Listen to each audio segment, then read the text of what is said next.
କୁନି କୁନି ଛୋଟ ମୋର ଭାଇ ଭଉଣୀ, ଶୁଣିବା ଥରୁଟେ ଆମ ଦେଶ କାହାଣୀ।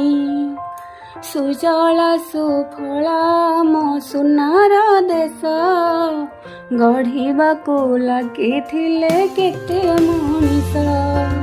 ବୋଲାଉଛି ଆଜି ଯିଏ ଜାତିର ପିତା, ସ୍ୱାଧୀନ ଦେଶରେ ତର ଜଳିଲା ଚିତା। ଦେଶବାସୀଙ୍କର ଖୁସି ଦେଖିବା ପାଇଁ ଏ ମାଟିରେ ମିଶିଗଲା ପାଉଁଶ ହୋଇ। କହିଲା ଭାରତବାସୀ ସଭିଏ ଦେଖ, ସ୍ୱାଧୀନ ଦେଶକୁ ମୋର ସାଇତି ରଖ। ତ୍ରିରଙ୍ଗା ପତାକା ମୋର ଦେଶର ମନ, ସବୁବେଳେ ରଖିଥିବ ତାର ସମ୍ମାନ। ମରଣର ଦୁଃଖ ଟିକେ ମୋ ମନେ ନାହିଁ, ଖୁସିରେ ରୁହ ସମସ୍ତେ ଯାଉଛି କହି।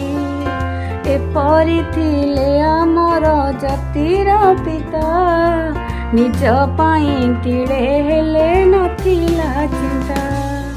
ସେଥିପାଇଁ ଆଜି ମୁଁ ଏଇଠି ଥାଇ, ଶତ ପ୍ରଣାମ କରୁଛି ମଥା ନୁଆଁଇ। ଶତ ପ୍ରଣାମ କରୁଛି ମଥା ନୁଆଁଇ।